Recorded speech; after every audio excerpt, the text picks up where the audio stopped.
దున్నడం జరుగుతుంది. పొలం దున్ని ఇక్కడ పత్తి విత్తనాలు పెట్టడం జరుగుతుంది అనమాట. ఒకరోజు ముందర దున్నించుకొని ఈ విధంగా పత్తి విత్తనాలు అనేవి పెడతాం. ఇందులో వర్షాలు అనేవి బాగా పడుతున్నాయి ఈసారి. ఒకరోజు ముందర అందుకే ఒకరోజు ముందర దున్నించుకొని ఈ విధంగా పత్తి విత్తనాలను పెట్టడం జరుగుతుంది. రేపు పెట్టడం కోసం ఈరోజు ముందుగానే దున్నిచ్చి ఈ విధంగా ఎత్తులు పెట్టడం ద్వారా త్వరగా పెరుగుతాయి, గడ్డి కూడా త్వరగా రాదు. ఈ విధంగా పత్తి విత్తనాలు పెట్టడం కోసం ఒకరోజు ముందుగానే దున్నిస్తాం. చూడండి, ట్రాక్టర్ పెట్టి రోజు దున్నించడం జరుగుతుంది.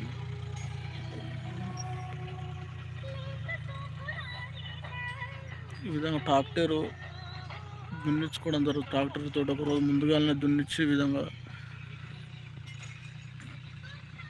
దుక్కి అనేది మంచిగా ఎంత దుక్కి ఆరితే అంత మంచిగా విత్తనాలు అనేవి లేచి వస్తాయి, మంచిగా పెరుగుతాయి. విత్తనాలు కూడా పెరిగి పత్తి అనేది మంచిగా క్రాప్ అనేది మంచిగా వస్తుంది అన్నమాట.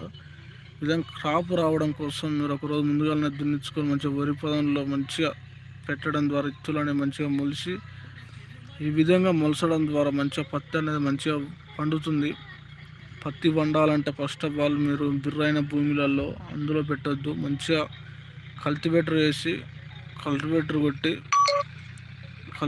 కల్టివేటర్ మంచిగా కొట్టించుకొని ఈ విధంగా పెట్టడం ద్వారా మంచిగా అండ్లకు పత్తి విత్తనాలు పెట్టడం ద్వారా ఎంతో మంచిగా లబ్ధి చేకూరుతుంది మీకు.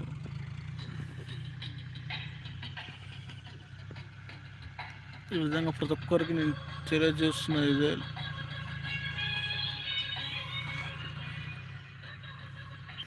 ఈ విధంగా పత్తి విత్తనాలు ఎవరైనా పెట్టాలనుకుంటే ఈ విధంగా పెట్టండి, మంచిగా పండుతుంది పంట.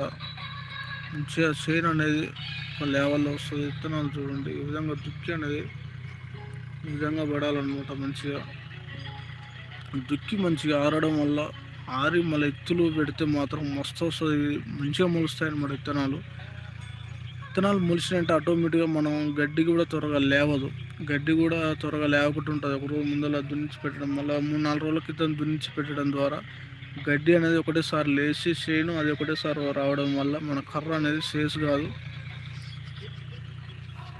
ఈ విధంగా మీరు ప్రతి ఒక్కరు విధంగా పెట్టండి. కల్టివేటర్ ఈ విధంగా కొట్టించుకొని విత్తనాలు అనేవి పెట్టడం ద్వారా మంచిగా అసలు పత్తి అనేది మంచిగా పంట పండుతుంది.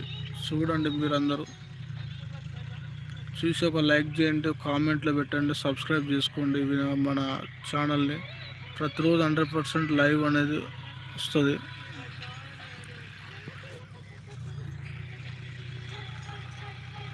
హాయ్ ఫ్రెండ్స్,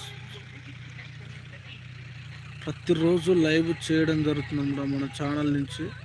ప్రతిరోజు ఏదో ఒకటి దేవుని గురించి ఎక్కువ నేను ఈశ్వరం నమ్ముకున్నాను బట్టి దేవుని గురించి చెప్పడం జరుగుతుంది మన ఛానల్. ఈరోజు పొలం దున్నుతున్నాం బట్టి ఇట్లా లైవ్ చేయడం జరుగుతుంది అన్నమాట. మీరు ఇష్టం అయితే లైక్ చేయండి, లేకుంటే కామెంట్లో ఏదో ఒకటి హాయ్ పెట్టండి. మీకు ఇష్టం లేదంటే నా లైవ్ చూసిన ఒకటే, మీరు చూడకున్నా ఒకటే. కానీ ఏంటంటే ఈ విధంగా ప్రతిరోజు లైవ్ చేయడం మీ యొక్క సపోర్ట్ వల్లనే మన ఛానల్ అనేది అభివృద్ధి అనేది జరుగుతుంది అన్నమాట. మన ఛానల్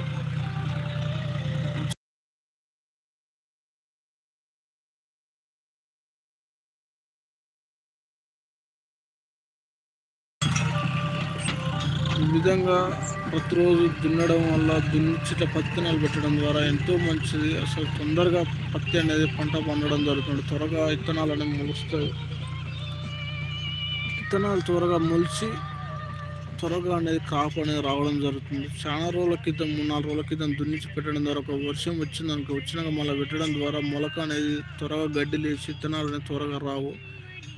మీరు ఎవరైనా సరే విత్తనాలు పత్తి అనేది ఇప్పుడు పెట్టే సీజన్ బట్టిగా ప్రతి ఒక్కరు నేను చెప్తున్నాను. పత్తి అనేది ఏ విధంగా పెడితే మంచిగా, అందులో మీకు కూడా తెలిసే ఉంటుంది. కానీ మా పద్ధతి ఎలా పెడతారో మేము ఈ విధంగా చెప్తున్నాను. మీకు కూడా తెలిసే ఉంటుంది పత్తి విత్తనాలు ఎలా పెట్టాలో తెలిసే ఉంటుంది. కానీ మేము పెట్టే పద్ధతి అయితే ఈ విధంగా పెడతాం. పత్తి విత్తనాలు ఇలా పెట్టడం ద్వారా గడ్డి అనేది త్వరగా రాదు.